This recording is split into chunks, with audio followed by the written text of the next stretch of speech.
Welcome to the Trading Sliders Podcast. Here we go, episode number 92 of the Trading Sliders Podcast. How's everybody doing out there? I'm Bobby Puckett. In studio with me is Kurt the Flash Bennett. What's going on, Flash? Not much, man. What are you up to? I'm just trying to, I can't, not dethrall, desog. Yeah. Yeah, a little soggy over here. Yeah. Over here in the neighborhood. We had a little bit of water come and go. Y'all did way worse than we did. I'm a little north of you, so it wasn't quite as bad. Yeah, they're scraping the roads with tractors and everything down there. Got overturned wreckers. Yeah. And, semi trucks stuck. It's just a mess over here in this neck of the woods. Yep. But we're going the right direction. Sun's shining and it's nice and humid outside. So it's going to get hot now this week. Yeah. Thank you. Yeah, it's exactly what I was wanting to hear. Yep. You know how much my fat ass likes to heat. Yeah. I'm going to find some stuff to do inside this week. Yeah.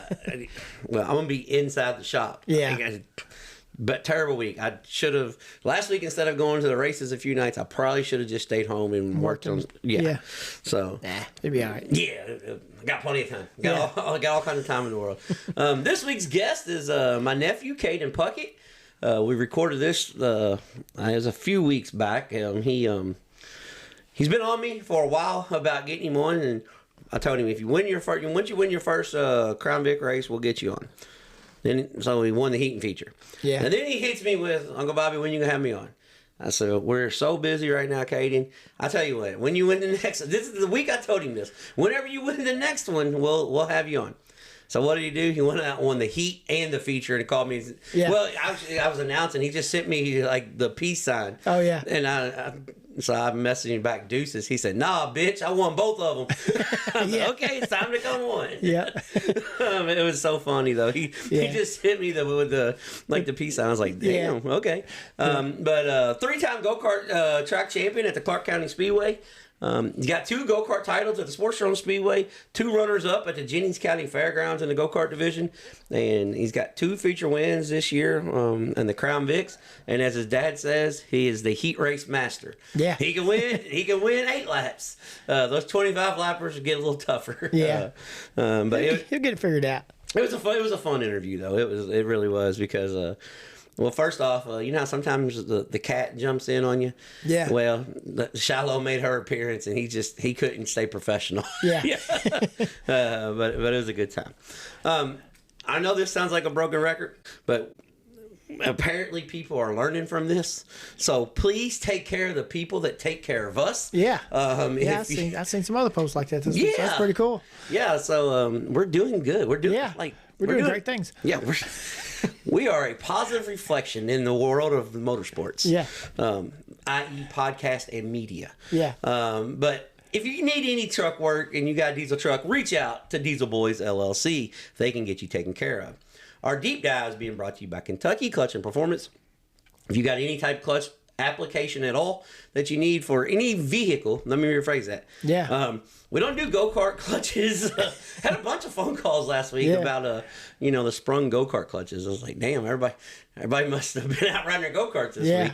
All jokes aside, though, if you need any type of clutch work done, semi-trucks, pulling trucks, the semi-truck up the street is probably going to need a clutch because he was stuck off the side of the road. Yeah. We don't sell record booms, so he's upside down right now. We're not messing with that. But reach out to Kentucky Clutch and Performance. They can get you taken care of. Our slider of the week being brought to you by Walt at Speed Decals. Walt took care of us last week, brought us come up and lettered Chucky's dirt late model. Oh, yeah. So he called me and said, hey, what are you doing? I said, working in the garage. He said, well, ride over here to Scotty's. I got some stickers for you. So stickers are back in stock, guys. If anybody need any stickers, get with me because Walt took care of us. But if you need any vinyl work done, reach out to Walt at Speed Decals. Our crash of the week being brought to you by D.O. Handyman Remodeling. If you're in the Kentuckyana area and you need handyman work done, it could be something as simple as fixing the steps on your deck to doing a whole hardwood floor in the house, cabinets, trim, but whatever you need, handyman work around the house, reach out to David at D.O. Handyman Remodeling, 812-989-5002. Our racetrack spotlight being brought to you by JT's Trackside Catering. No event is too big or too small. Jeremy Thomas could do them all. He's got to have that put on his shirt. He's got to get a shirt. Yeah. Well, he's got some shirts. He's got nice shirts. Yeah, he's got some shirts. Yeah, we're going to talk to his Angry Duck guy. He's going to have to add that in there. Yeah, we're going to add this to the back of the shirt. But all jokes aside, if you got a event coming up, 4th of July party, he might be busy this weekend being 4th of July. Right, but reach out to Jeremy. He can get you taken care of. Our question of the week being brought to you by Bandit Race Cars. And if you're a race car driver and you need sheet metal, tubing, but most importantly, if you need any shock work done, Brian Barber is a Fox Shock representative, and he can get you taken care of. Our Pound the Cushion segment, which update right here. So the last 2 weeks, both Pound the Cushion segments was going to be Chris Steffen and the Hell Tour. Yeah. Needless to say, they've 9 of the 11 races got rained out. So we kind of scrapped the Pound the Cushion the last 2 weeks, but Pound the Cushion will be back. But you can keep up with everything from racingdirt.com, USMTS, American Modified Series, the Northern Light Late Model Tour, Northern Light Modified Tour, Heartland Late Model Tour. They got a bunch of stuff going over in the Midwest. So reach out to Trenton Berry and racingdirt.com. Our past guest segment being brought to you by HCC Lawn Care.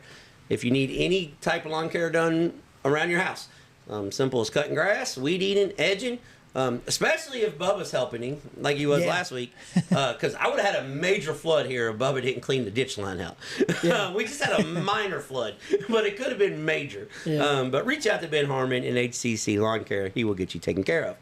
And if you need anything hauled, dirt, stone, sand, whatever, reach out to Whitaker Trucking for our Whitaker Trucking Top Dog of the Week. He can get you taken care of. Yeah. All right.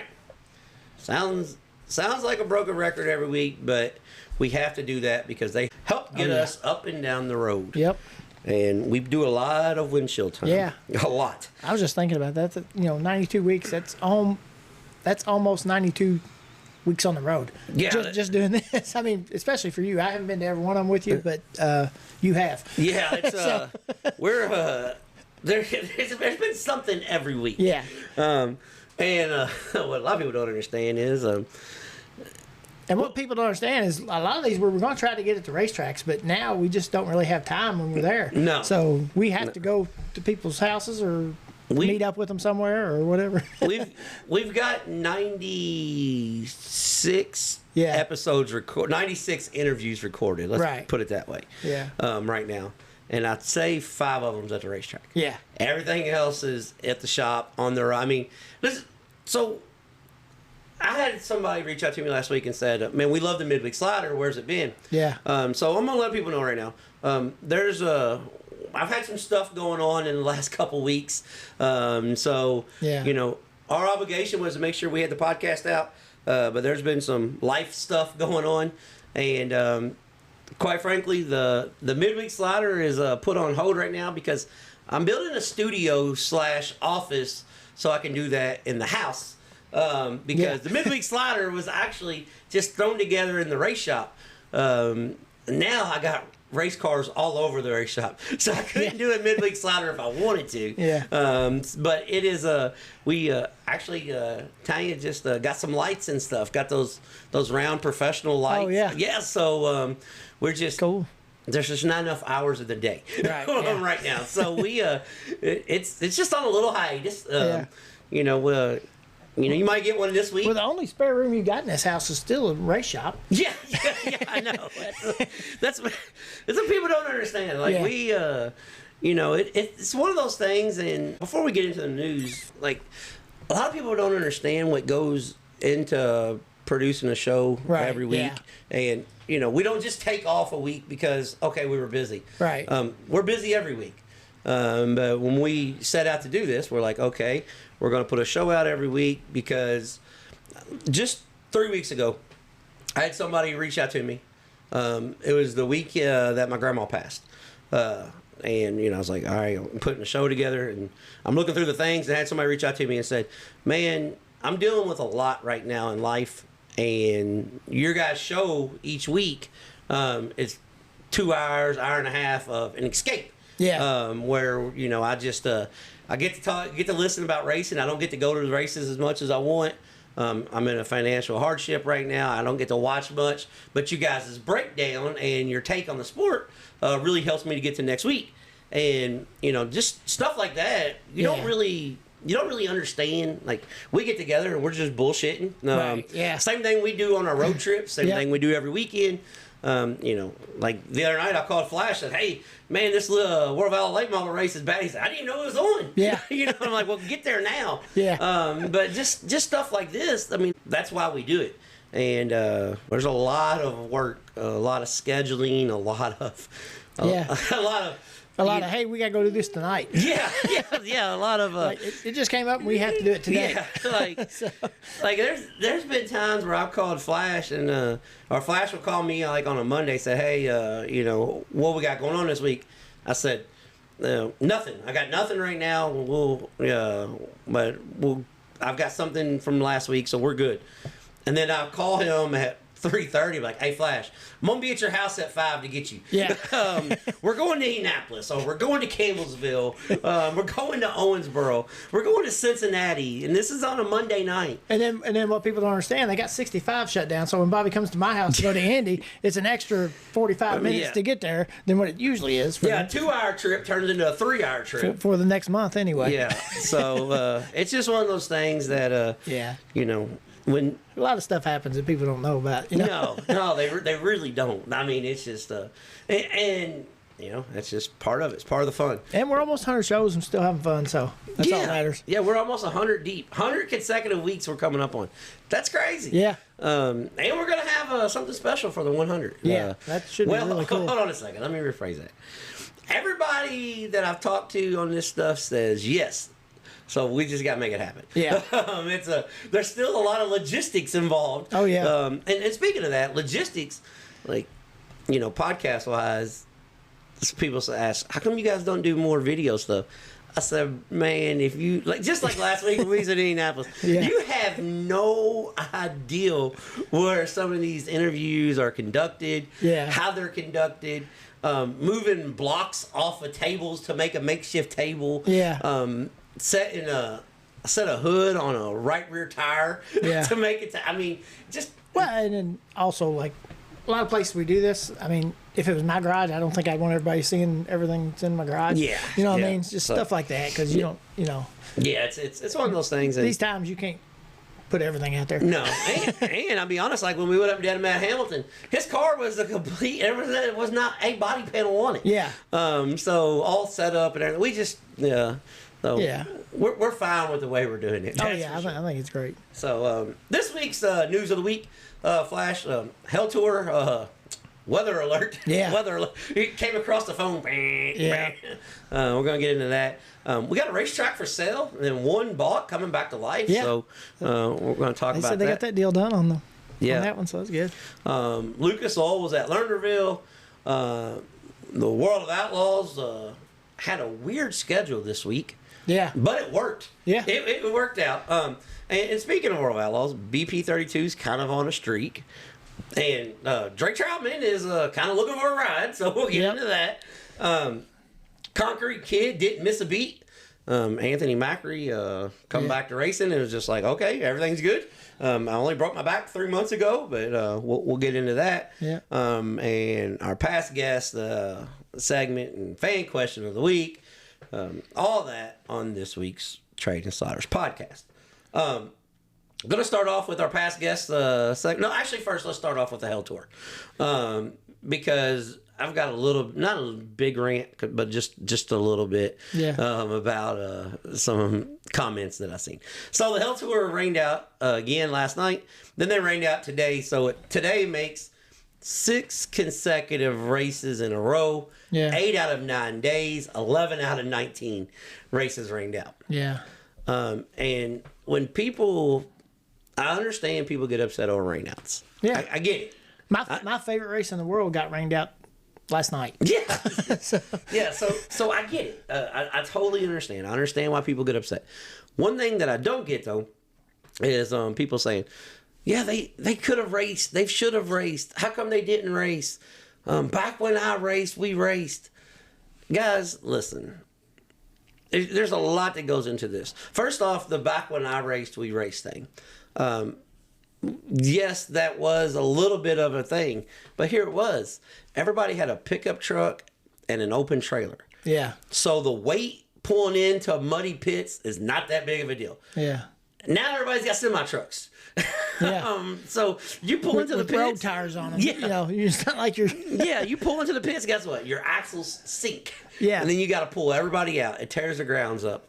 You gotta have a, you know, a record that's not on its side. So, and we're down one right now. Yeah, we're down a big one. Yeah. So here's the thing, guys. Racetracks do not want to cancel. That is the way they make money, especially the event like the Summer Nationals, right. or the World of Outlaw Sprint Cars, or the Lucas Oil Late Models, or the USAC Sprint Cars. They trust me. They want to get these races in. A lot of times they depend on those to make their year. Yeah, you know? that's yeah. You know, it's one of those things that people are like, well, they could have raced. They should have raced. Guys, listen. Weather apps right now, I want to say hurt racing, but in the same token, I'm going to take I guess I'm getting older, but I'm going to take a different stance on this. You know, people say, how did they cancel too early? For somebody that doesn't mind traveling and going places, don't waste our time. Yeah. If it's a 90% chance, cancel early. Yeah. Fuel costs too much. Travel costs too much. And I don't like driving 4 hours one way to turn around and drive 7 the other. Yeah. I'd rather just drive 3. Yeah. So, yeah. you know, it's one of those things that I get people being upset. I understand it ruined your weekend because you had weekend plans to go to Tri-State or Fairbury or Eldora. You had weekend plans and you've looked forward to this. They had weekend plans too. There's a lot that goes into it. There's a lot of fuel as far as getting the track ready, doing the track prep, ordering food, picking up food, stocking food. Yeah. These guys have got 11 days on the road and only raced 9 times or 2 times out of 11. So they got, and there's expense every day, whether you're racing or not. Well, that's the thing because they're not you know, half the teams were already in Owensboro because they traveled because they were in Missouri. So they went to Paducah, got rained out. Yep. Come to Owensboro, got rained out. Now they're going back to Illinois. I mean, it's you know, it's just there's a lot that goes into it, and like the food. Yeah. So all the meat and stuff's still good, but all the hot dog buns, all the hamburger buns. Yep. If you don't have a race for another 2 weeks, all that stuff gets thrown away. Yeah. It gets thrown out because you can't use it. It's bad. Right. So there's so much that goes into it. People do not like canceling races. I'll put it to you this way: if they like canceling, they wouldn't have scheduled them. Right. They would just do what Tri-City did and just sell the racetrack. Yeah. I mean that's but even them, they didn't like canceling races. There's just so much that goes into it. So that was the Hell Tour. So it sucks, but maybe this week they'll get rolling back in Illinois, and maybe everything will be all right. Yeah, I hope so. So we'll see. So our past guest, presented by HCC Lawn Care, BP32 decided, hey, I'm going to win all 3 World Outlaw races. Yeah. So he won at River Cities, he won at I-94, and he won at Oglebay. He's just like, all right, guys, you guys do what you want, but I'm going to go out here and win these races. Tyler Nicely. Riverside. What's Riverside? Is that River Cities? River Cities, yeah. Yeah, River Cities. That was the quarter mile bull ring. That place is badass. That's the one he said thought he would have trouble with. Yeah, he was gonna suck there. Yeah. Yeah. Well, he did suck for about 6 laps. Yeah. And then he got unsucked. And he figured it out. Yeah, he figured it out. And then Tyler Nicely went down to Pike County, Mississippi, and picked up the $5,000 to win Southern Dirt Street Stock Series. Kyle Cummins won last night at the Butler Speedway, and Parker Perry won at the Tony Stewart Speedway, and he held off some guy named Tony Stewart. Yeah, so, that's pretty cool. Yeah, that was pretty cool. We're going to start with that real quick. So our the only race trip I got in last week was on a Tuesday night. Then we went up to the Bartholomew County Fairgrounds, the Tony Stewart Speedway for the fair. First off, Flash, I love the fair races. Oh yeah. Tanya, not so much. Yeah. She was so mad we were going to the fair because there was first off, we've done parking and we understand how headache it is. We get that. So she wasn't upset about that, but she's like, they should have a different entrance for the racetrack and the fair. Yeah. I don't care about the damn fair. We're going to the races. Yeah. I was like, okay, let them have it. But so we went up there. They had 20 TQ midgets and they had micro sprints. And the slaughter of the week this week is going to the Perry family. Yeah. First off, Parker Perry picked up his very first TQ midget win. It started 6th, ripped around the top. Really wasn't a slider. It just I mean, just past buried. Yeah, just buried in the cushion. And there's highlights on it. If you want to go check the Trading Sliders Facebook page or the Bobby Puckett page, I put them out. We have been doing a little more highlight stuff that seems to be doing pretty well. Yeah. People seem to like that, so wasn't nothing better than put something else on your plate. Yeah. so we made that happen. But yeah, Parker Perry took the win. Eric Stewart started 12th, raced his way into second. Caution came out, had to go back to third. And there was 3 laps left, and on the little after the dust settles interview, Parker Perry said, "I ran the worst 3 laps of my life." Yeah, pushed over the cushion, but it really wasn't as bad as he thought it was. Because he got such a good restart, he could have messed up a couple more times. Right. Younger brother Paxton Perry picked up 2 Junior All Stars sprint races that week. The Perrys, they planned on racing like 6 weeks or 6 nights in a row. Yeah. They only got like 3 of them in. But have no fear. Indiana Micro Week starts Monday, and they're racing all the way up. And next weekend, we'll see them in West Virginia. So they got another 7 nights in a row here. That's cool. But the youngest of the 3, Payson Perry, picked up his very first win at US 24 last Monday night. And the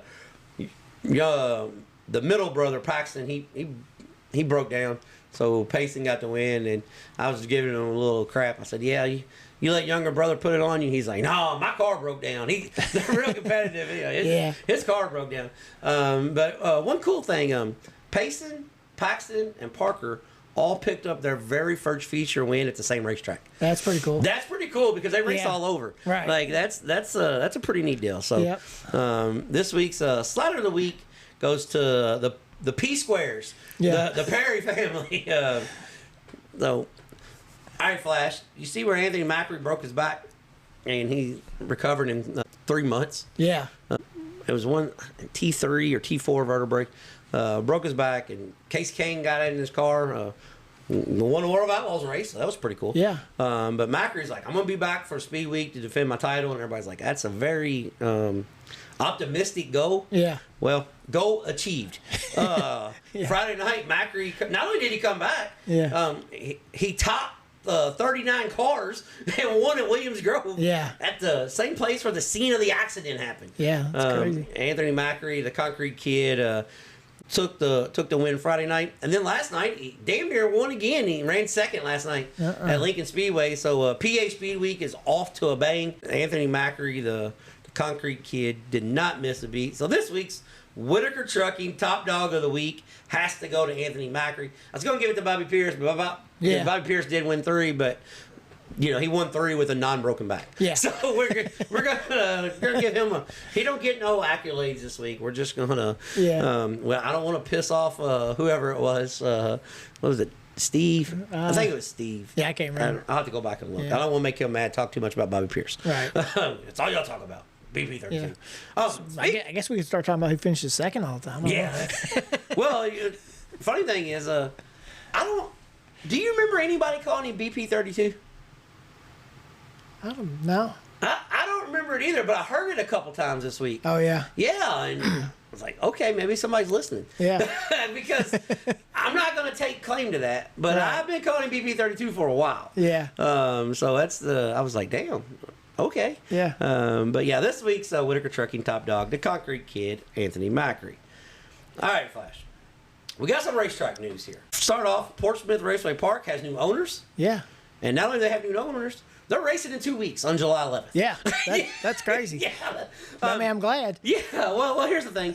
I did some digging on this because the people that got it are the people that have Mud Lake Valley. Right. And so I reached out, and they've had about 10 test sessions at Portsmouth. So the racetrack for the last two months has been up to snuff. That's good. They've already. So I don't think it's going to be a situation where it's going to be rough or any. Well, I don't know. We've got 9 inches of rain and it's on the river. Yeah, it may be. I don't know, but hopefully it don't go underwater. Yeah, that's but it's one of those things that I'm glad that Portsmouth's coming back to because it's when it's right. It's really good. A lot of times I've been there and it's been on the bottom, but it's been a stable on the Lucas Oil Late Model Tour. It's been a staple on the All-Star Circuit of Champions. Yeah. The Ohio Sprint Speed Week, the finale was there for 10 years, 12 years. It's had guys like Kyle Larson, Scott Bloomquist take victories there. So it's a racetrack that, and the facility's super nice. Yeah. Pits are wide. I mean, it's all blacktop where you go in the main stands. It's a really nice facility. So I'm glad that it's not going to sit dormant. Did you see where somebody was posting that somebody had Gas City and was opening it back up in 2 weeks or 3 weeks? And then, so whoever had said it, some people went back and checked on it, and they think it's pretty much false. Yeah, so, I don't think... Because they said there's no way they could have it race ready in like 2 weeks because it's, Yeah, I don't think... I mean, I wish they would. But, I hope and pray Gas City opens back up. I hope and pray. But it's unfortunate. I seen I was reading that this morning when I got up this morning, just reading. Yeah, unfortunately, I don't think that one's coming I'm back. like everybody else. First thing I do when I wake up is look at Facebook. So. Yeah, gotta do research. Yeah. It's research now. See, that's the thing. It's research now. Right. You gotta pay attention to what's going on. Yeah. So Tri-Cities Raceway is officially up for sale, and it's listed through like industrial parks. Oh yeah. So there's a good chance, unless somebody just absolutely loves Tri-City and has $3.5 million and wants to invest in a racetrack. Yeah. Looks like Tri-Cities is coming to an end. It's officially done. Never got to see at the small track there. I seen the big track, but I never got to see the small track there. That place was awesome, dude. Yeah. It was as good as Florence. Yeah, so it's one of those things that man, it sucks. But hopefully, I mean it's for sale, so you never know. Stranger things have happened. Right. We touched on Peoria, and with the second rain out, I don't know. I think Peoria may have just come to an end. Yep. So that's a tough way to go out, but something to be positive about. Belclair Speedway named their promoters. It's the same people that has the Worldwide Technology. They signed a 10-year deal, and their first show is August 1st. The St. Clair Classic at the fair there. They haven't put all the information out yet. They said it's a substantial modified show, but I think it's going to be a $5,000 or $10,000 to win UMP A mod. Yeah. So looking forward to Belclair opening back up. That place looks really nice. Oh yeah. Our Belclair insider Robert, he's been by there a few times, and he said it's gonna be okay. Yeah. It passes Robert's standards. That's for that's sure. good. Yeah, it's gonna be okay. Robert's been doing enough racetracks. I trust him. Yeah, Robert knows what's going on when it comes to that stuff. Did you see where Thunder Valley put out a schedule? Yeah. Thunder. That's pretty good schedule too. I mean, I was looking at it. I mean, they got a little bit of everything. Yeah. Got a Indiana Pro late I see models. mods back there again. So I mean, Pro late models is going to be there, so that's going to be good. Got 410 sprint cars at the end of the year. Yeah. In the American Sprint Car Tour. So I was like, damn. Yeah. Pretty ambitious. Yeah. Got some TQ midget races. So we'll see. I'm not gonna criticize nothing. I don't want to get in trouble for track bashing. Yeah. But they're gonna have to do a little bit on the first show they were dealt a bad hand. So we'll let that slide. I mean, because hell, even Butler missed it last night. Yeah. So it's easy to miss. Right. Yeah. But when you have the cars that's coming in with more horsepower, you're gonna have to put some more water on it. Oh yeah. That's just little tech tip there. Jump over to the World of Outlaws real quick. So the World of Outlaw late models, as we touched on it, and Steve, I'm sorry, I'm going to talk about Bobby Pierce again. Yeah. But the World of Outlaw late models, they had a very odd schedule this week. Race a day, off a day. Race a day, off a day. Yeah. And kind of went back and forth too a little bit, didn't they? Yeah, bounced back around. But I tell you what was cool though. We had Steve Francis on. He talked about how he does his schedule. And evidently, he must have a connection with the weather gods because every off day was a rain day. Yeah. So it worked out. Maybe the Summer Nationals need to talk to Francis. Yeah. How in the hell you figure out it was going to rain all the time? Yeah. So they had 3 races. Our crash of the week is going to go to Oglebay Raceway, and it's not because it was a bad crash, but it took us away from a great race. Because I wanted to really see Superman trade sliders with Bobby Pierce. But Superman drove her off in the fence. Yeah. He got above the cushion. So our Dio Handyman Remodeling Crash of the Week is Superman Jonathan Davenport because BP32 tugged at his cape. Yeah. But evidently it put him in a chokehold. Yeah. He didn't make Superman mad. He choked him out and he drove into the fence. Yeah. But you know something funny though? So Tanya's sitting up on the couch watching that race with me, and she's like, "This is a really good late model race." That's how I know I converted her. Yeah. She said, "This is almost like a sprint car race because they're trading sliders." Well, then they have a caution, and then they have another caution. It's like the last 7 laps is around the bottom. Right. I look over and her sprint car enthusiasm wore out. She went right to sleep. And she woke up and Bobby Pierce standing on the roof. She goes, "Well, Yeah. I guess the ending wasn't that exciting." I said, "It wasn't." But the race was good until then. Yeah. Until then, it was the race of the year. And then they went to I-94 Speedway. And that place raced really good for as much moisture as they had. Right. I thought for sure, I was like, "Ooh, this is going to be rough." But it wasn't. They actually put some water on before the feature. I was thinking, "Uh-oh, I don't know if we're going to get this race in." Yeah. But what do I know? All right, Thunderbird, don't listen to me. I'm not a track prep expert. They had it figured out. And then the final race of the weekend, well, I guess not because tonight, there's another one tonight. Yeah. But Friday night, River Cities Speedway there. That place, that's a go-to. Oh, yeah. That place is bad. You know what track's banked a lot? When you see the top of the roofs in the corner on TV. Yeah. Because TV always makes them look, less flatter banked. than they are, yeah. But Bobby Pierce said he was going to suck there, and he did for about 5 laps, and he realized, oh shit, there's a cushion up here. Yeah. I'm not going to suck no more.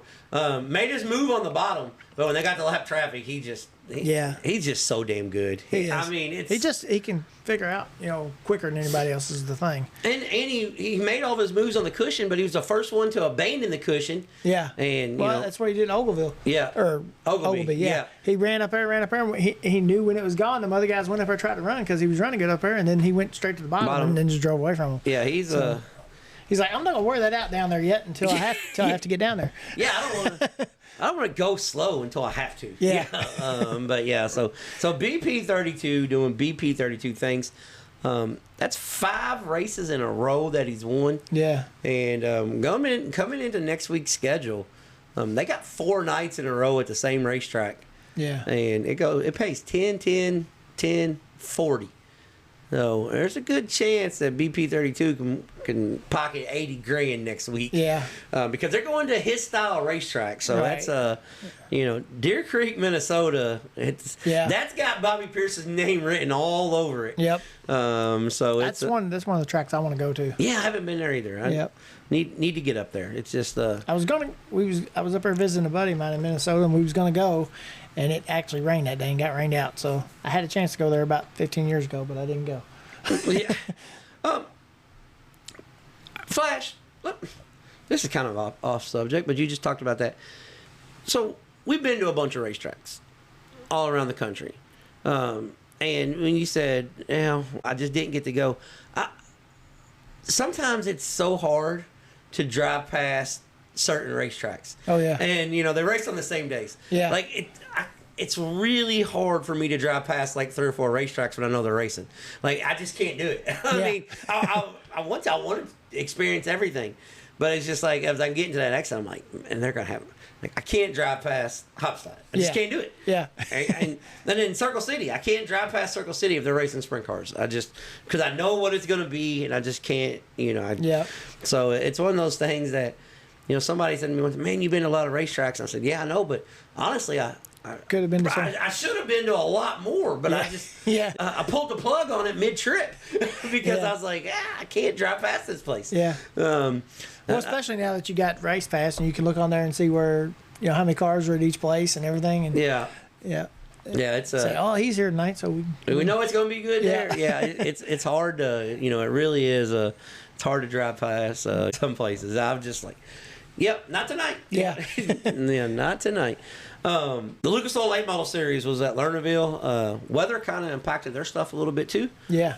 But for fans' sake, it impacted it for the better. I think it did too. Yeah.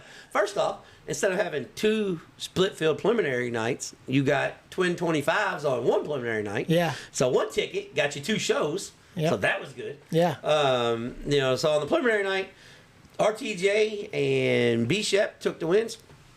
track was hammered down. Oh, yeah. Yeah, I mean, just like put it through, as that old boy said that one night on Flow, put it through the floorboard. I mean, that was, you needed every ounce of horsepower that you could get out of those things.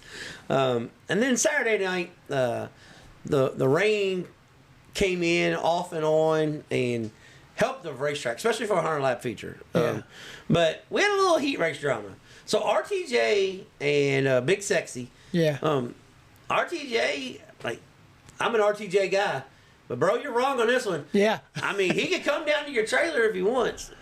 First off, I don't know if that's a good idea to invite him down to the trailer, because I don't think Overton really cares two shits about busting somebody in the mouth. Yeah. But two, he never jumped the start. No. Not that night. Now, you talking about last week or a week before? That's different. But that night, he's just rolling next to you in the start box. Yeah.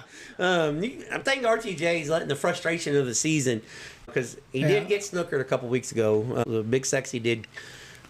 I mean, he did kind of jump it, but they didn't throw the flag, so it means it's legal. Yeah. For somebody who sits in the booth, if the flag don't come out, don't bitch about it. Don't let him jump you. Yeah, jump him. Yep. Take the chance to get moved back a row, like Yeah. CJ Leary did last night. Yep. Yeah, go ahead and take that chance. But one thing, though, I think RTJ just, the frustration of the year. Right, yeah. But he gets a chance to redeem himself this week. He gets to race a bunch this week coming up.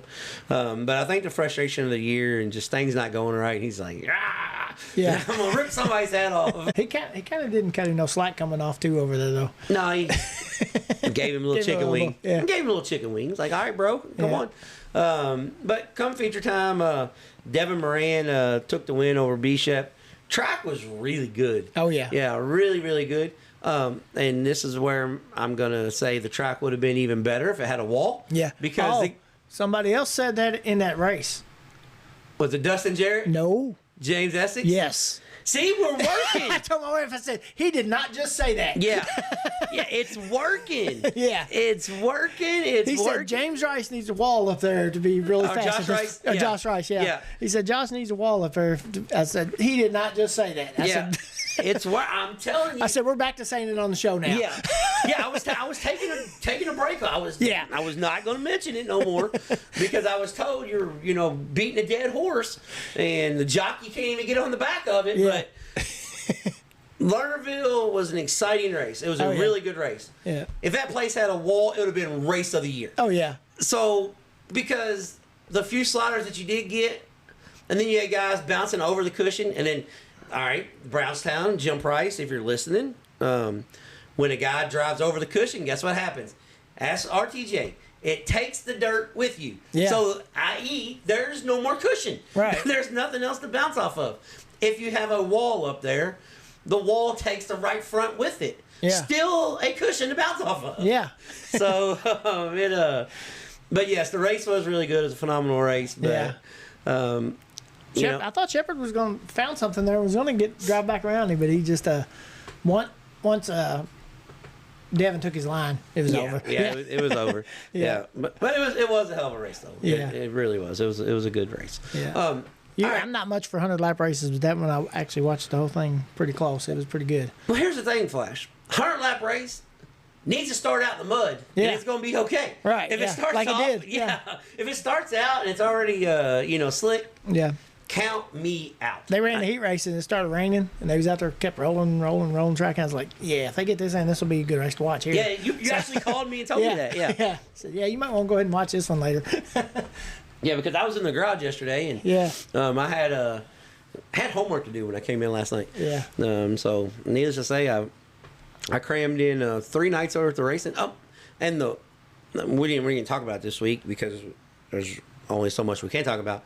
But if you got dirt vision and you got free time on your hands, well, first off, Pennsylvania Speed Week's going on, so there's stuff going on every night this week. Yeah. But if you like this afternoon, if you got free time on your hands, go back and check out both sprint car races from Cedar Lake, the World of Outlaws from Cedar Lake. Yeah. Friday night show, 2nd through 7th was the best race I've ever seen. Gravel was gone. Yeah. But Buddy Kofoid and Macedo, Spencer Based. I mean, there was so many people going at Hot and Child, or Hot and Shield, or Hot and I don't know how to say his name, but there were so many dudes. They were throwing haymakers on each other. Yeah. It looked like the Tulsa Shootout non-wing last chance qualifier flash. Yeah. And they were only taking one. I mean, they were going at it. It was crazy. It was one of the Friday night. I sat up on the couch like, damn, okay. Yeah. Because it was kind of a snooze fest for about the first 7 laps because anytime David Gravel starts on the pole, it's like starting Bobby Pierce on the pole. Right. You got to watch the race on back. You're not watching them because they are gone. Go back and check that out. And I watched a little bit of the, what was it, I-55 last night? Was it over there? Oh, yeah. Oh, yeah. They rip around that place, dude. Yeah, that place. That feature was really good last night. Yeah. It was. It's amazing how fast those cars are there, though. It's just crazy how quick stuff happens there. I've never seen a race at I-55. I haven't either, yeah. I've been heading that way 5 times. Got to the racetrack once. Every event I've been to has been rained out. Yeah. Never seen a race at I-55. I almost made the trip yesterday. Yeah. I was looking at the weather and the stuff that hit Evansville. It looked like it was going to miss Peevely by like 5 miles. And I said, I'm just going to work in the garage today. Take a chance. It was because I got a really busy week coming up with a couple things with the podcast and a couple races I'm doing, and then next weekend has got a hectic travel schedule. So I was like, you know what? I'm just going to try to get some stuff done here around the house. Yeah. So I'm going to go to our fan question of the week, being brought to you by Bandit Race Cars. First off, got a lot of responses on last week's fan question, but one of them that I do want to bring up was a past guest, Dilly. He had a very funny response to the question. So he sent me a message. He said, he wants to see BP32 in a sprint car. I said, well, you're really boring because 90% of the people that messaged us said that's who they want to see in a sprint car. Yeah. He said, well, I want to see him in a sprint car because I'm too tight to pay for Dirt Vision. I don't ever get to watch him race. And I started laughing. But he said he wants to see Sheldon Hottenchild in a late model. And I said, okay, why is that? He said, because I'm pretty sure the sheet metal business would go up. Yeah. So Dilly had him. It was so funny. He's like, I only get to see Bobby Pierce in the highlights. I like seeing him in a sprint car. Yeah. I said, well, if he runs a World of Outlaws, you still have to watch him in the highlights. Right. He goes, well, I mean, like in High Limit, maybe. Yeah. That's funny. So this week's fan question of the week came from Tim out of Beaver, Ohio. He said he loved last week's fan question. He got him thinking about it.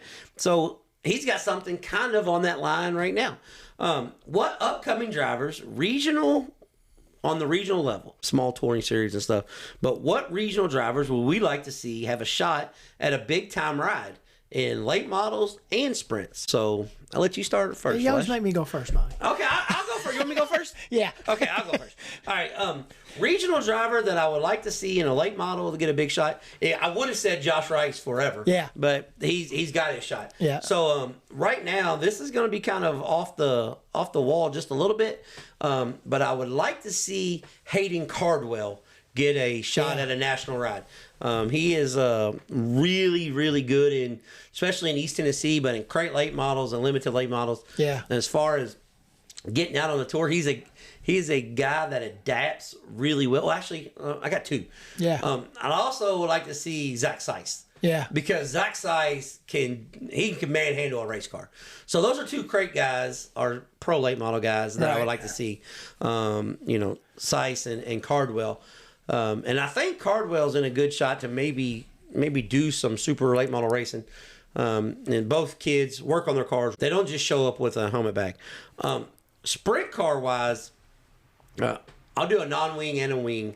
Wing sprint car wise, I would like to see Dylan Baldwin get a shot. Yeah. Because one thing that I like about Dylan is he will travel. He'll get out on the road. And it was funny when he was out in Nebraska, he's talking about, man, these dudes are throwing sliders and blocking for 20 seconds. He's like, man, this is a different type of racing. Yeah. But I would like to see Dylan get a shot in a wing sprint car. He made a couple 410 wing starts last year. They had car issues and stuff. But he's a kid that studies racing a whole lot and watches everything. I think he would adapt quick. And in the non-wing world, I like to see Trey Osborne get an opportunity because the kid can wheel the race car. Right. But knowing Trey, I don't know if he would ever take that opportunity. Yeah, I know. I think he's just got too much pride to take that opportunity.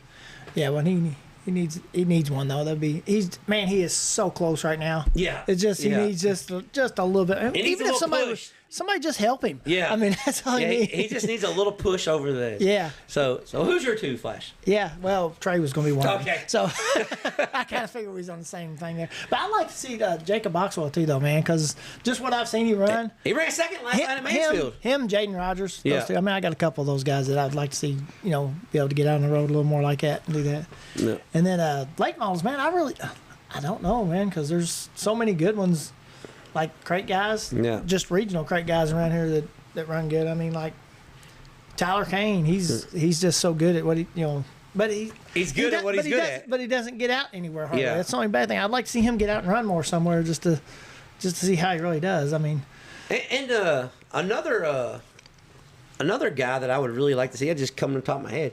I'd like to see Will Harrington land a ride somewhere. Yeah. Where he's because he would be great on the World Outlaw Tour. Yeah. The way he races. Yeah. Yep. Yeah. Just man, you take any of them guys from down south, Winger. Yeah. Yeah. Any of those guys would be.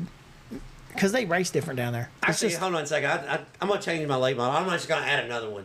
I want to see Michael Page on the national tour. Yeah. Talking about two shits not given. Yeah. Yep. Yeah, him and BP32, 18X and BP32 would be, there'd be some confrontations. Oh, yeah. That's for sure. And throw in Turbo, throw in Turbo there. So I think Turbo was a little upset about the call they made where they put him back a row, too, in the heat race. It happens. I didn't get to see it, though, so. Well, here's the thing. It's pretty simple. You fire they got the start box. Right. And the leader fires. He fired right before he got to the box. Yeah. I mean, he's on the throttle, he picked up before the first marker. Right. Yeah. It is a rule. Yeah. I mean, it's pretty simple. It's yeah. Which I know what he was doing because the top had a distinct advantage, but you can't fire early. You just can't. It just is what it is. I seen somebody right about said, well, you guys can make calls like that, but you can't make judging calls when somebody spins somebody out or something like that. Somebody was arguing that issue. But don't get me started on that. No, that's what I'm saying. Don't. Yeah, don't. That's another one where people don't understand what goes on. Don't. I'm gonna be quiet. I'm gonna get in trouble. I mean, you could set a camera up on that first thing and you could tell who fired first. Then, it's real simple. You can fix that one. Yeah. But the other ones is hard to. Yeah. So we're going to hop off here and listen to this week's guest. What I would want to say, though, if you got any fan questions, send them in. I've had some pretty good ones over the last couple of weeks, so send them in to us. I actually had somebody tell me, they messaged me and told me they're going to send me a question in and didn't send a question in. Yeah. So I'm going to message them back. It's somebody local, and Shiloh makes her appearance. Yeah, it's about time. I'm waiting. Well, she's back here taking a nap. Yeah. Just a little earlier than usual. Yeah. So we're going to hop off here and listen to this week's guest. My little shithead for a nephew, Caden Puckett. It's time for the Trading Sliders Deep Dives presented by Kentucky Clutch and Performance. Here we go on this week's Trading Sliders Deep Dive. We got an interview that's coming to you. It's been a long time in the making. He told me, Uncle Bobby, when you gonna have me on? And I said, when you win your first big car race. He won it, and then he said, when you gonna have me on? And I said, yeah, but you're going to have to win another one. And I'd be damned if he didn't go out and win the heat and feature. So it's been a long time coming. My nephew, Caden Puckett. Caden, thanks for coming on. Yeah, you're welcome. I just had a crazy weekend, and I'm just glad that you and Dad and everybody that can get me out there can help me out every week. Yeah, see, well here's the thing. A lot of people don't know this. You were a fourth generation racer. So my grandpa raced, which was your great grandpa. Mm-hmm. And then Papa Dale and your dad and I raced, and even Uncle Joey raced. And so you're the fourth generation racer in the Pucketts, and that's got to be pretty cool. Yeah. Yeah, that's got to be pretty neat. So let's tell people about you real quick. As Shiloh makes her entrance here, you got three go-kart titles at the Clark County 4-H Fairgrounds. You got two go-kart titles there at the Sportsdrome Speedway. Two runner-up in the go-karts at the Jennings County Raceway there in North Vernon, Indiana. And you've got two feature wins this year in the Junior Crown Vics.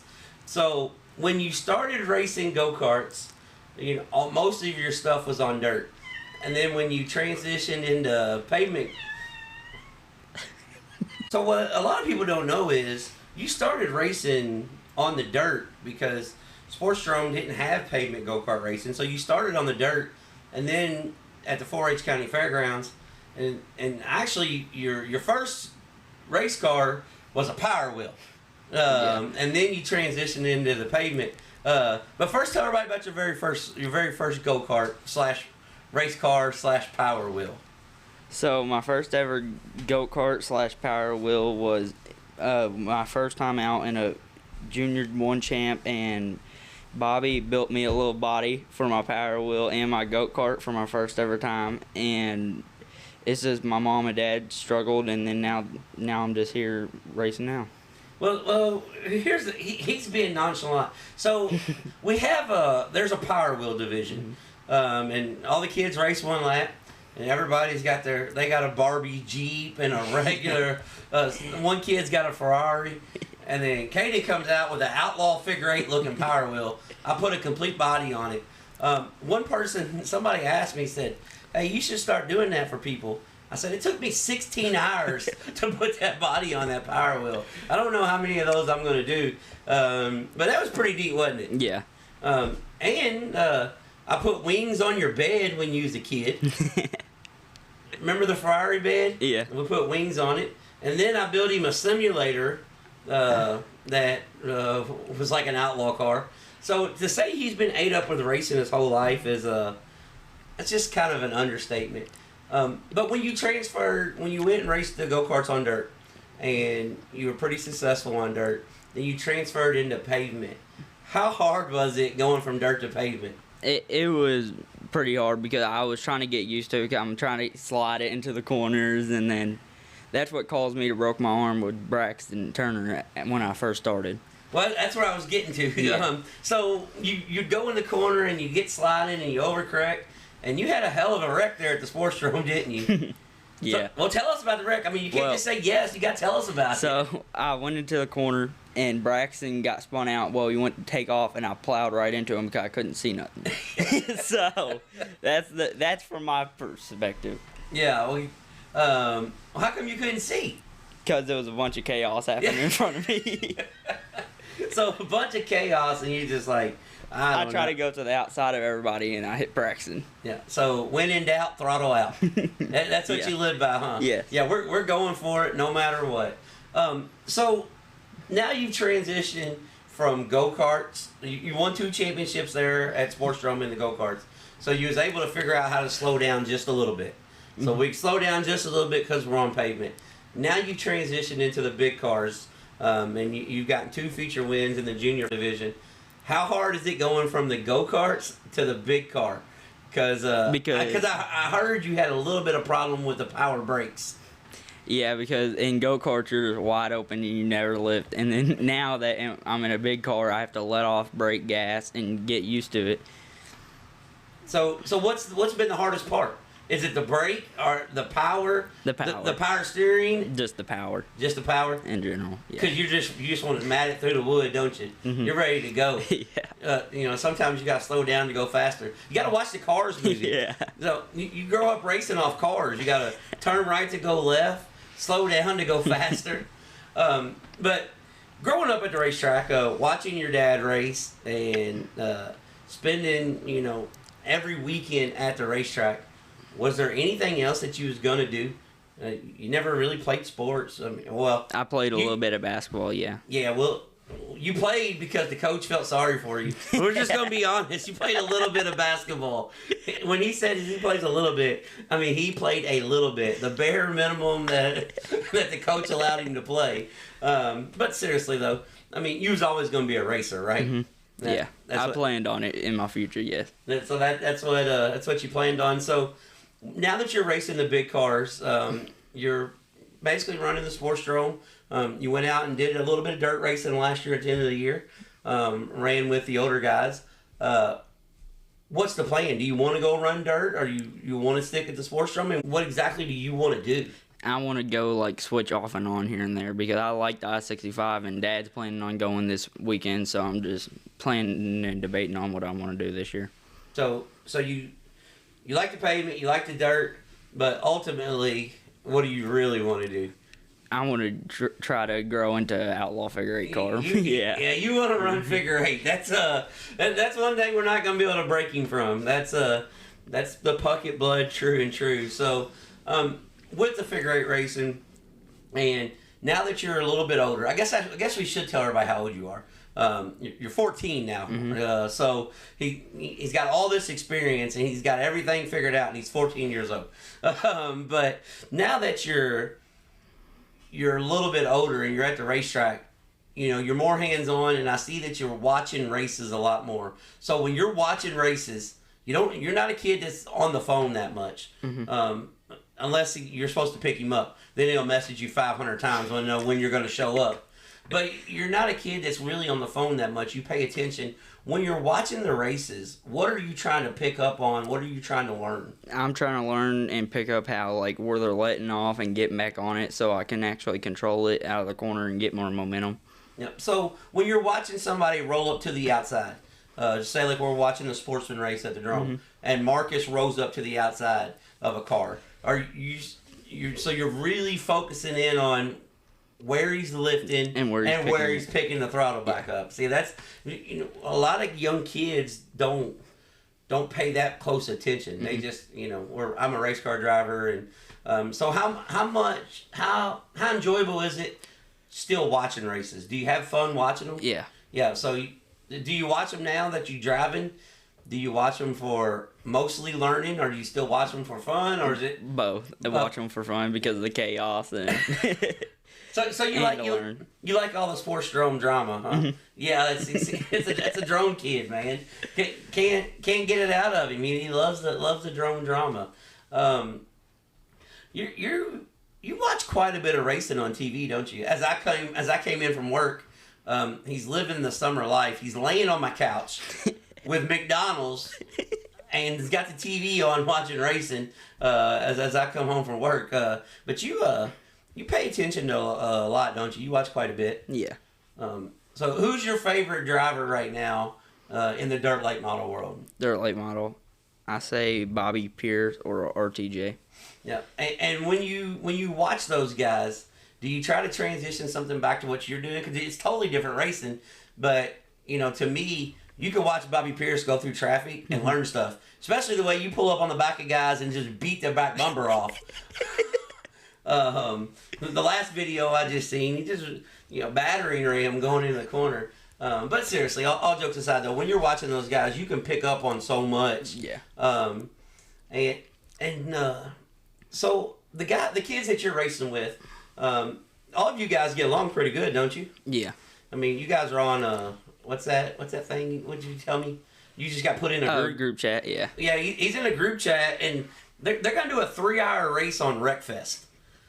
So, all the kids that they race together, so you guys get on the video game and then crash each other and get mad and back friends again, yeah. So how's that work? Tell me how exactly that's working. We're not friends on the racetrack, and we're friends off the track. Is what we want to settle this at. Okay, well that's fair enough. So you're playing video games, you're yelling at each other, but then somebody else comes in the group and y'all team up on him, right? Mm-hmm. See, that's the way all racers are. That's the way they all are. So, you say you want to run outlaw figure eight race. That's your main goal. That's your main goal. You want to run outlaws. What if that's not a reality? Is there something else that you'd be? I mean, just happy racing Fords, happy running street style. I mean, happy racing Fords. Yeah, you're okay with whatever. Yeah. Huh? Yeah. Well, that's whatever I can get into. Yeah. That's pretty good. So, tell us about. I know the answer to this, but this is the podcast, so we're gonna have 25,000 people listen to this. Mm-hmm. All right. So it might even have more than that. People that don't like you might want to listen to it too, so they can cattywompish you at the track. But tell us about some of the conversations between you and your dad when you come off the track and Maybe you mess up in lap traffic. Yeah, like sometimes we get into it and then we split ways for a minute and then we come back and talk, and it's just like talking about how I get around lap traffic and how I'm doing and if I'm going too low or going too high or messing up in the corners. I mean, you got a pretty good teacher. I mean, he's won quite a bit, especially at the Sportsdrome. I mean, he's won in every type car you can win in at the Sportsdrome. How often do you guys talk about, the way to drive and how you're going to drive away from the racetrack? Or is it just when you get to the racetrack? It's on the way to the track and while we're at the track. And on the way home? Yeah. Tell me what I did wrong and what I'm doing right. Yeah. Well, here recently, you've been doing a lot more right than you have wrong. Yeah. For the most part. I mean, for the most part. The lap car may say different, but for the most part. What's the goal for the next couple years? How old can you be in the junior division? You have to go all the way until you're 16. It's I think 11 to 16, and whenever I'm out of that, I'm gonna move up to adults. So you're just gonna race with the big boys then. Well, then you'll be able to get out and travel a little bit more too, though, if you want to. And one thing that I really like about what the Sportsdrome is doing, they have the junior division, and they're racing the go-karts on Friday nights, and so you've got stepping stones, and you're a product of having a place to race, because a lot of kids at 14 years old don't have an option. They're either racing go-karts or nothing. I really like that. Is there if there's anything you could change about the junior division, what would it be? Raise the age up to like one more year, so more people can come back down and race, and make the division bigger and better. Yeah, because you like racing with cars, don't you? You want as much traffic as possible. And plus, when there's more cars and older people in there, it'll give us more experience. Yeah, that's a lot of people want less cars. You want to race with more cars. Right. Like the 1 hour, I want to run that this year because there's going to be a whole lot of them, and I can actually learn off of it. Well, here's the thing. Can the juniors run the 1 hour? Yeah. Oh, okay, so you're going to run the 1 hour this year? If Dad lets me. If Dad lets me. Well, hold on a second. You might want to start talking to Mom. You might want to talk Mom into talking Dad into it. Mom's always like, she don't care, just it's up to your dad. That's every answer with her. Every answer, huh? Your mom does do, she does record your races so you can watch them back. Yeah. Even though she might be yelling, shaking the camera. Or how many times have you watched your race back and your mom be saying something and you be like, I cannot hear you. I can't hear you. So do you tell her that all the time? Yes, I'm like, Mom, I can't hear you. I don't know why you're still screaming. What'd she say? She just says, well, I just can't control it. Yeah, but she can't either, can she? Yeah, she's like, watch it, Caden, like you didn't see the car in front of you. I mean, how many times have you watched that video back though and been like, well, I should have listened to her. I made the wrong decision. Yeah, pretty much. So that you have done that at least? Yeah. You're so, damn, Mom was right. When you go back and watch your races, which is it's a really good thing to have, because when your dad started racing and when I was racing, we didn't have that opportunity. We couldn't go back and watch our videos. So if we screwed up, Papa Dale just told us, "Yep, you screwed up," and we had to believe him. Do you ever go back and plead your case with your dad? Like, Dad, watch this video. I was doing the right thing. Yeah. You do? I try. But how's that work out for you? It's kind of me in the wrong and him in the wrong. It's like every off and on. Yeah. So he's gonna tell you, no, that's not how you do it. Yeah. Now, do you ever watch his race and tell him what he did wrong? Yes. Yeah. How's that work out for you? Yeah. Sometimes his temper's a little bit mad, but. So sometimes he gets on to you? Yeah. He's like, don't you worry about what I'm doing, you just worry about what you're doing. Exactly what he says. How much do you like working on the race car? A lot. Like Micah, he comes out and sometimes help, but with me having more experience, like I want him to have more experience too, but like I come out, when Dad's going somewhere, I ask him to work on the cars with him, and like Micah, sometimes we ask him and sometimes he can't. It's just, sometimes it's difficult. Micah, though, your older brother, he's probably one of your biggest supporters, though, isn't he? Yeah, he'll tell everybody how good you are and fight them if they don't agree. Oh, am I right or am I wrong? You all right? Yeah, he is one of he's one of your biggest supporters, that's for sure. He believes in baby brother. So we're gonna work on this with mom and dad. We're gonna try to run the 1-iron because he wants the experience. So you gotta tell him you gotta get the experience. So we're gonna run the 1-iron. How old you gotta be at the Sportsdrome to race figure 8? 16 or 17. Oh, so you got a couple years. Yeah, 2. Then you're gonna go figure 8 racing? Mm-hmm. Oval and 8 or just 8? If Dad lets me do both, that's a real question. So it's all just if Dad does it. Yeah. Well, Dad, when you start racing figure 8, Dad's probably not gonna be racing all that much anymore. Yeah. So you'll have all kinds of time to fix the car if you tear it up. Yeah. You only got one car to worry about. So how fun is it watching your dad race? Because to me, it was always fun watching Papa Dell race. Mm-hmm. So how fun is it watching your dad race? Very. Yeah. Like, I want to help him because, like, he wants to work on my car a bunch, but I want to help him and work on his more than he does mine. So I just try to help him more than me because I like seeing him race more than than I do. Yeah. So you like watching him race more than you really like racing? Mm-hmm. Yeah. That's the way I always was. Now, I loved racing, but, if I didn't race that week, it wasn't the end of the world. I mean, I enjoy watching racing. Yeah. So is there plans for Micah to start racing? Yeah, he been wanting to, so me and Dad's trying to plan something out to get him into it. Like, start off in a scrapper or something. Get a little seat time? Yeah. Yeah, because I play video games and I seen that dude ride go-karts. Yeah, we don't need him going real fast right out of the gate, I seen this post about Kart Country. They be having the slow go-karts and he's trying to see if he still got it. You ever go out of Kart Country and beat up on him a little bit? No. Why not? Because he was on a field trip that day. Oh, okay. Okay, well, that's understandable.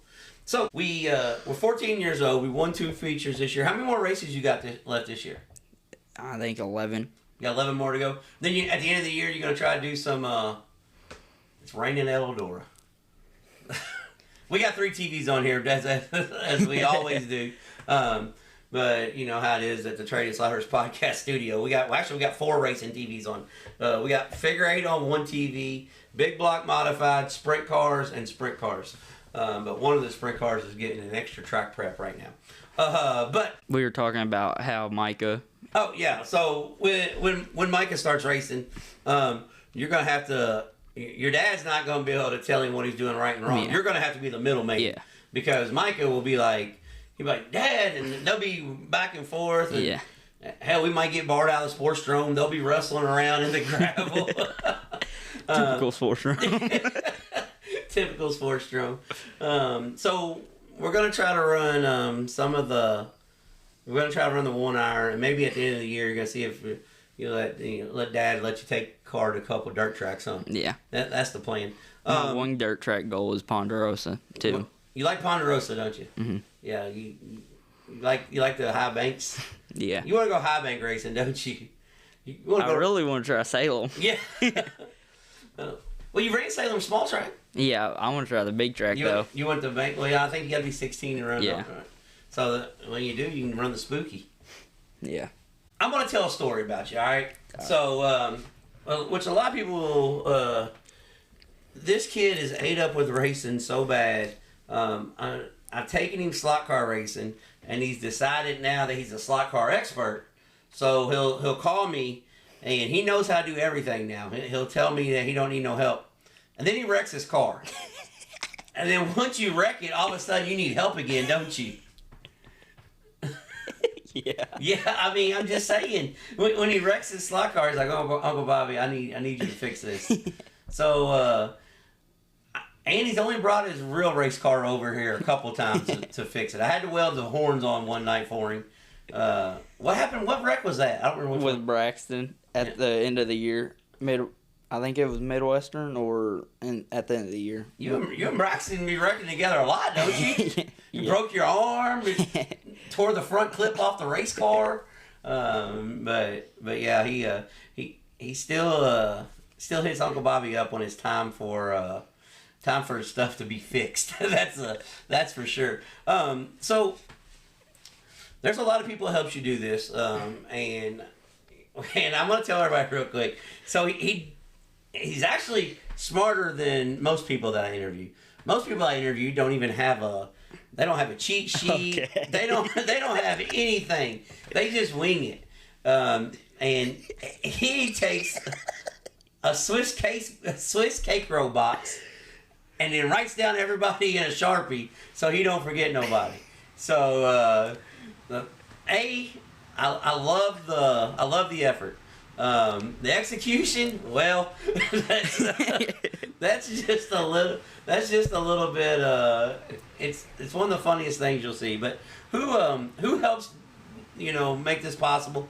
I know you got a lot of people to help you, but who helps do this and who helps get us up and down the road? Mom, Dad, Dave, Murray, Dean, Cricky, and big thanks to Corey, Timmy, Brandon with Diesel Boys, Tony Vaughn, Dennis Lynn, Granny and Pawpaw, Uncle Tim, Pawpaw Dale and Terry, Derek Smith, Doodle, and Devin and Sambo. There you go. That's who helps make this happen. It's a 4th generation racer that loves the dirt. Started on the dirt, switched over to the pavement, and now he's wanting to go figure 8 racing. Anything else you want to add to the story? Because that's about the whole gist of it. That's the end. My whole story. And what he forgot to tell you. Hold on, scratch that. He forgot to tell you how terrible he is at those video games that he does play. Because Uncle Bobby be putting belt to ass when they play video games, right or wrong. Yeah. Right or wrong. I try to get you, and then we end up wrecking last lap when you win. Yeah, he be talking all that crap. He'll be sending me messages like, "I got you tonight.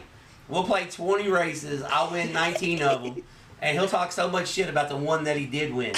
I'm like, bro, I just won 19 races in a row. But yeah, I did want to tell that because and for him to be a figure 8 expert, when we put in the Outlaw 8 game, ain't no expert.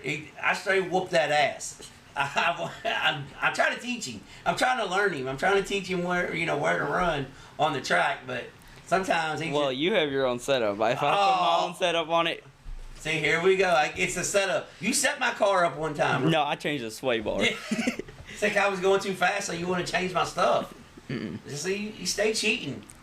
If there was a 2-player mode and we could switch our settings, done. I'd be gone. No. 3-car gap on you No at the way. finish line. No. Yes. On God, that is not happening.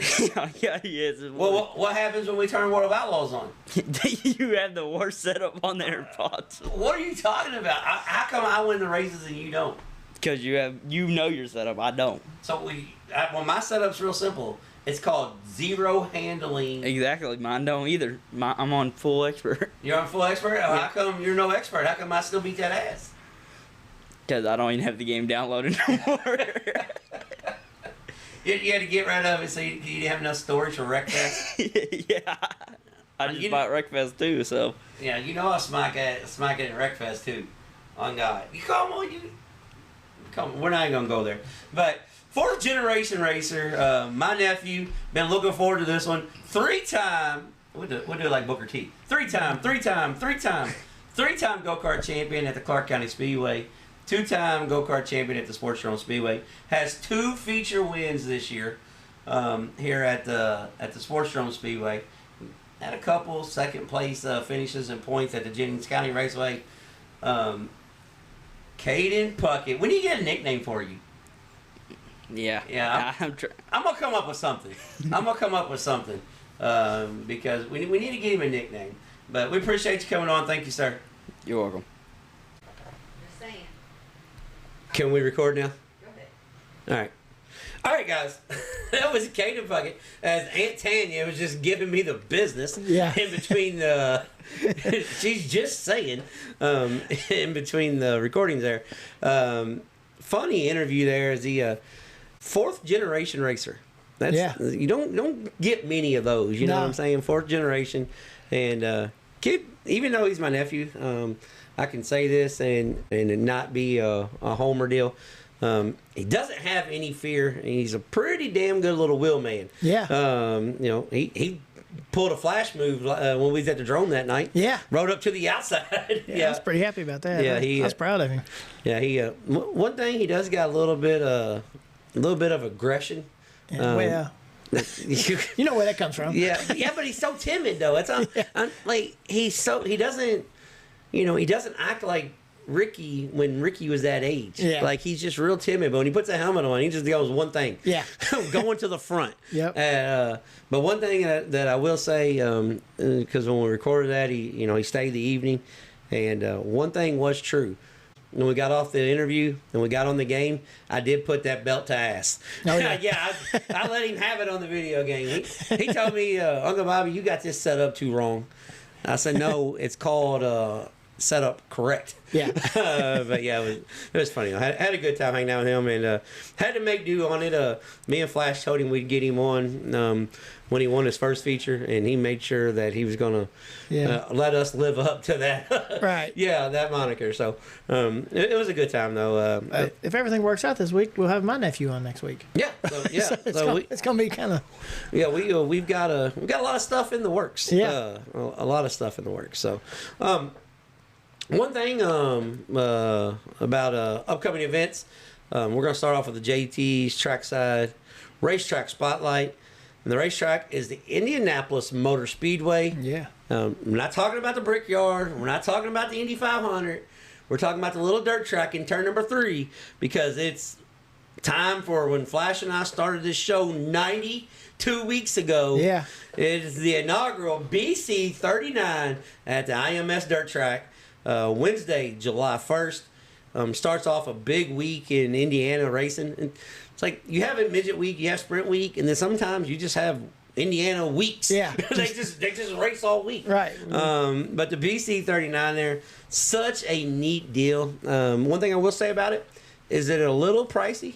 Yes, but you know, for 1 or 2 times a year, it's okay. Oh yeah. Roger Penske's got to make money, or he wouldn't do it. Yep. And this is the most staffed dirt race you'll ever go to.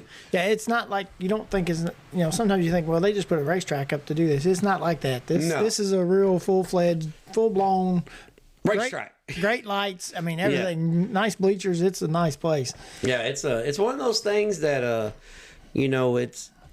I love it. I mean, I just absolutely, what I really like is there's over 60 entries for the BC 39 already pre-entered. Yeah. Over 60 midgets entered. So for all the people that say, well, the Chili Bowl is the only thing that draws cars in midget racing. Well, not so true. That's not the fact. Not necessarily. So, but BC 39 takes place at the IMS dirt track. It's a 5th mile, but it races really good. We went there for a sprint week last week. Last year, and it's badass. So this week's racetrack spotlight: the Indianapolis Motor Speedway, the world's greatest racetrack.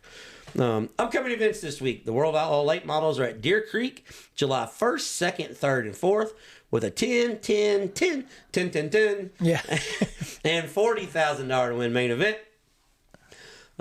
See if Bobby Pierce can go for 9 in a row. Yeah. Well, we're assuming he's winning tonight. We got to assume that he wins tonight. Right. Until somebody else beats him, that's kind of the way it is. So they're giving him 4 nights to try to catch up? Yeah. Yeah, they're saying, all right, listen, you got 3 nights to work on your shit and get better. So the Lucas Oil Late Model Dirt Car Series, there's that, speaking of racetracks that's been in shambles lately, Friday they were at Atomic Speedway for a $25,000 to win. And looks like this may be the last race in Atomics. I know that's not good. Near future. Yeah. So Lucas, I seen where Atomic said they appreciate Lucas Oil sticking with them. So hope and pray the Lucas Oil guys get everything worked out, and they get paid, because there's been some issues there. But hate to jump on Atomic, because I talked to Trey Osborne a couple weeks ago. Yeah. And he said his money was good when he won at Atomic 2 weeks back. So that's good. Needless to say, some places go through troubles and some places don't, and that's just kind of the way it is. All right. And then Saturday, they'll make the 3-hour drive north to Muskingum County for another $25,000 to win event. So you got back-to-back nights, $25K for the Lucas Oil Late Model Series this weekend. The Summer Nationals racing all week. But this weekend, Friday, they go to Red Hill Raceway. They're in Sumner, Illinois. Sneaky good racetrack. Saturday, they're at the Highland Speedway in Highland, Illinois.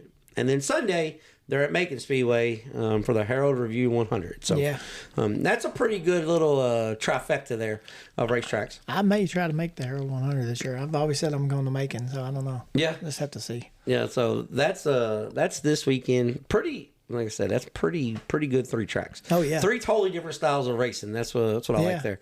And this weekend, the American All-Stars, or the Save-A-Lot American All-Stars presented by PPM, makes 3-night stop. Thursday night at the Willard Speedway in right outside Grayson, Kentucky. Saturday night at the Elkins Motor Speedway in Elkins, West Virginia. Or Friday night at Elkins, West Virginia. And then Saturday night, hey, D-Ham, where you going? Heading to the Bull Ring. Yep. Tyler County, West Virginia. So get to make the trip to Tyler County this week. It's been a long time since I've been to Tyler County. Yeah. Get your glasses ready, boys. It's known for getting a little dusty. Yeah. But it does race really, really well. So looking forward to that. USAC will be Friday and Saturday at the Lincoln Park Speedway, the Sprint Spectacular. USAC National Sprint Cars, the big fireworks show. Sunday, USAC Silver Crown will be at Terre Haute. So you can go to Indy and just stay up there all week if you want and have sprints, midgets, Silver Crown cars. And then we'll end the week, the PA Posse Sprint Week Flash. No, they've raced the last 2 nights. They're at BAPS tonight. Yeah. And then they go all week. Monday, $50,000 at Lincoln Speedway. Tuesday, Grandview Speedway, $12,000. Wednesday, Port Royal, $15,000. Thursday, Hagertowns, $12,000. Friday, Williams Grove, $20,000. Saturday, Port Royal, $15,000. Sunday, Slingers Grove, $15,000. This is for a regional sprint car sprint week. Like, what crazy. the hell? Yeah. Talking about nuts. Yeah. So every race is over 10K for sprint week this year. I'm glad to see sprint car racing and midget racing's getting better purses. Yeah, because it's one of those things that it's been down for a while, and I don't really know why. I guess just because it could be. Yeah. You know what I'm saying? But, right. So that's what's going on. Well, that's one thing where I think streaming is helping. Yeah. As far as people see those and then they want to actually go, or you get people that want to help out, or because it's a little different than it used to be before that. So, well, here's the thing. This could go on for 2 hours, so I'm not gonna. But short and sweet. This is very short and sweet on this. If you think streaming is hurting races, you're absolutely crazy. Yeah. Now, if you think people are staying home and not going to the racetrack because of streaming, if you want to make that argument, I'll listen to that. I get that.